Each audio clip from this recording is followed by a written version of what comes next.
Hey everyone, Elena Besser here with the one and only Hannah Hart. Hello.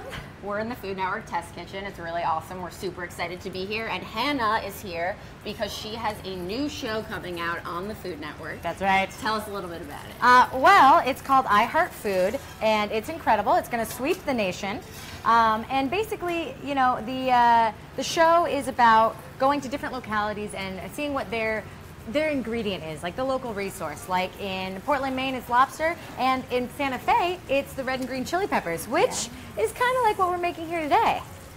So right now, I'm just putting a little cheese on this burger. Yes. Then I'm adding a bit of this beautiful Mexican tomato sauce, which has cinnamon in it. If you guys have never tried this, I just tried it for the first time here right now, and it is delicious. Cinnamon and tomatoes? I know what you're thinking. Probably gross. False. Very tasty. Think again, it's tasty. So next step. The poblano peppers right here, we're gonna pick up, we're gonna stick these beauties right on top. Those are gorgeous. Look at that, accidental food art. Yes. Right on top. And then we're just gonna cover it. And that's it for now. And then we wait for it to melt. And then wait for the thumbs up that it's done.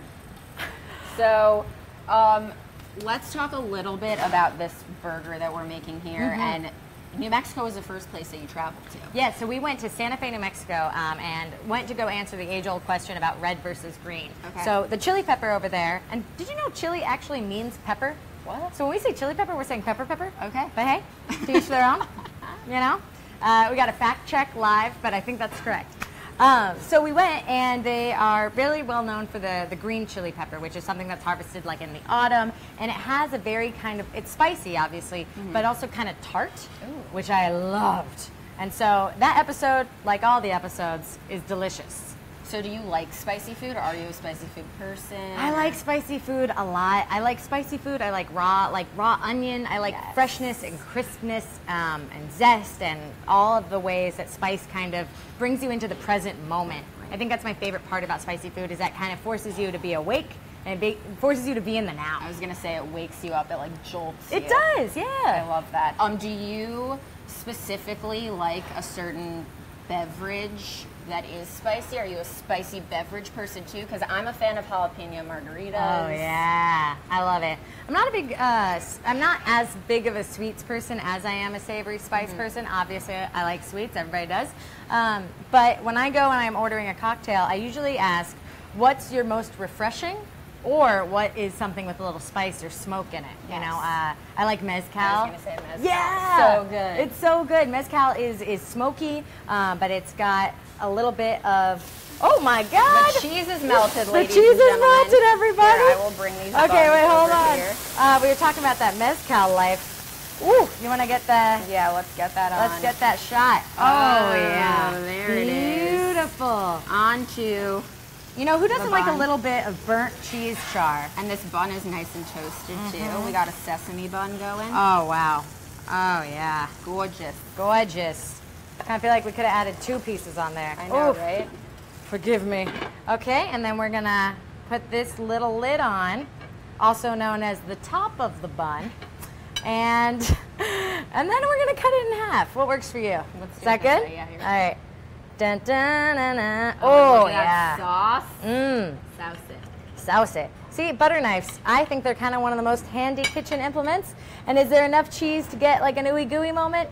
No, we got a little bit we got in it. there. It never hurts to add more. So, That is beautifully yeah, cooked. stunning. Look at that juice. Should we try it? Oh, wow. Do you wanna try it Yeah, I do. I do. All right, let me take a bite. Ready? Mmm. Mmm. Oh, my God. Wow. That is so good. Wow. Are you proud of yourself? I am. May I take a bite? You know, all I did was put cheese and poblano and the tomato sauce on there. I kind of feel like we can double down on everything with that. Oh. Let's like add another poblano, more cheese, and more tomato sauce. Wait, that is actually insane. That's fantastic, right? I love it. That's really good.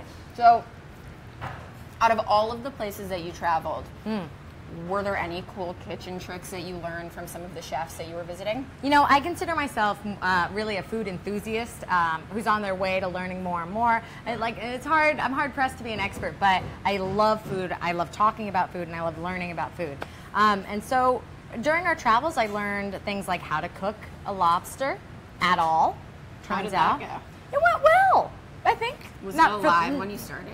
Yeah, that's how it starts. So that's learned that. Yeah. I learned how beer is made. Well, I don't want to give any spoilers. You have to Okay, watch okay, the show. yes, you guys have need to to watch the the show. But out of all of the places that you visited, was there one specific place that you were like, oh man, I love it here? Oh. There was always one specific moment in every city that I loved. We also went to, I don't know how much to give away, but we also went to Minneapolis, and I got to learn about pickling, and I am a huge fan of pickles. Really? Yeah. What's your go-to pickle? I like pickled things, so I like pickled garlic, What? I've never had pickled garlic. What are you guys doing here in the Food Network? She's never had pickled garlic? Wait, but I've had so many other types of pickled things. Oh, you can pickle anything. Yeah. That is so great. Yeah, and pickling comes in a lot of different styles too, like kimchi. We also made kimchi. Guys, it's just a lot. There's a lot so that much happens. to see on the show. It's so exciting. So you have achieved all of this crazy success within a pretty short period of time. Yeah. You've been working your butt off. You have books. You got your YouTube channel where it all started, and now you have this show, and you're working on some movies. If you could talk to yourself 10 years ago, what would you say to that person? You're gay, Hannah. Is probably what I would say first. I'm gonna save you some time. No, after that, I would say, it's like, go easy on yourself. That's what I would say. I would say that we can be our own worst critics, our own harshest judges, and it's a long journey to stop lessening that voice in your head that's giving you negative feedback. And so I would say it's okay to start going easy on yourself. Pump the brakes a little bit. And that is so important, especially hearing that from you, where you've achieved all this great success. I think a lot of the time people in our generation are so scared because they're like, oh my gosh, there's so much to do, there's so much being thrown at us, and I want to achieve that success. I want to be great. Yeah. But truthfully, it's important to be your own harshest critic, but simultaneously, pump the brakes. Calm Well, down. you have to know what works for you. I've discovered that I'm really not motivated by, as weird as it sounds, I used to think I was motivated by negative consequence. If I don't get this paper done on time, then I'm going to fail my class and that's bad. But that never worked. I realized that what I'm motivated by is positive reward.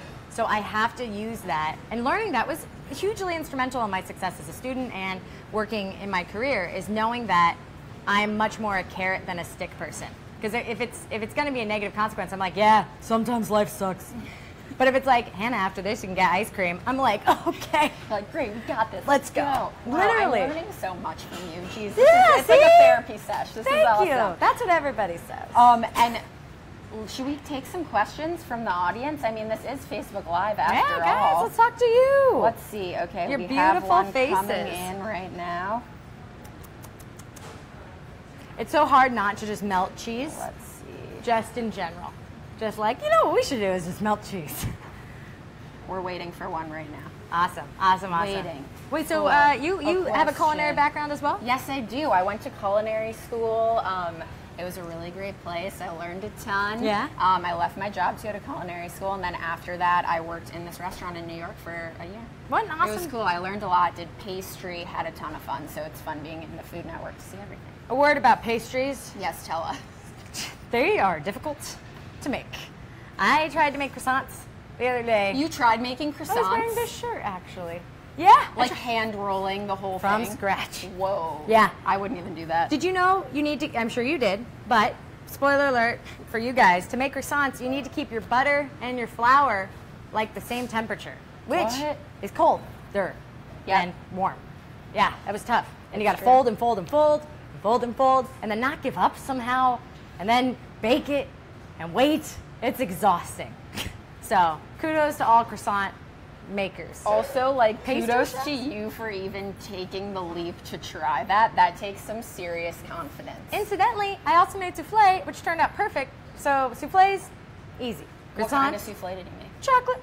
Yep. Just go-to. chocolate Did souffle. you put that fancy powdered sugar on the top of it? I forgot to buy some, but I ate it, so there was no time. It was just immediately eaten. But yes. Good. We're having a little bit of technical difficulty. Is it coming through? I think you can stop this camera. Okay, here, let me. Well, we have a question from Shelby. She's Yes. asking, can you pickle an Oreo? Oh, Whoa, Shelby. Dark.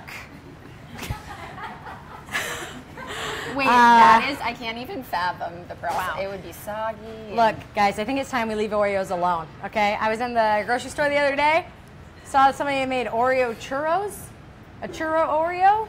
That was that's a lot of Oreo. Wait, it was just in the grocery store ready to go for you? Well, it was in the Oreo packaging in the grocery store. So Oreo has released a line of churro Oreos. I kind of want to try that. Oh my God. And people deep fry Oreos? I don't know if you can pickle it, Shelby. I think it would probably dissolve, except for the middle part, because there's no natural products in it. Are there any foods that you just like refuse to try? Nah, I'll try everything once. Really? Oh yeah. Is there anything that you hate that you won't eat? Gefilte fish is difficult because it has goo all over it. It is true. So when you eat it, you have to really get past the actual getting it out of the jar part. Yes.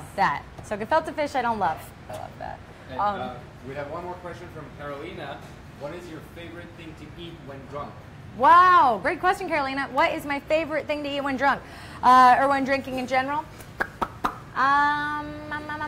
Well, grilled cheese is always really satisfying. But if I'm going to be cooking something, Yes. I would say that my favorite thing to do is to make like a big spaghetti, because you can feed a lot of people with it.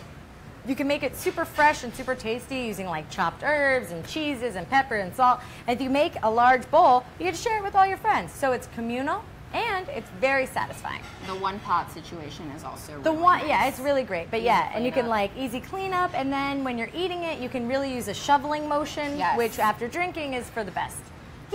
It's true. It is true. Been Yeah. there. Totally feel you. So thank you so much for coming on to Facebook Live with us in the Food Network Test Kitchen. Tell everyone when your show is premiering. If you guys want to make sure you don't miss out on any of these hot deets, you got to make sure to tune in to Food Network August 14th, which is a Monday at 10/9 Central. So Monday, August 14th, 10/9 Central. Be there or regret it. And the show is called I Heart Food. Yeah, Because we heart it. we do. With Hardo. We do. I'm Elena Besser. Thank you guys for watching, and we will see you later.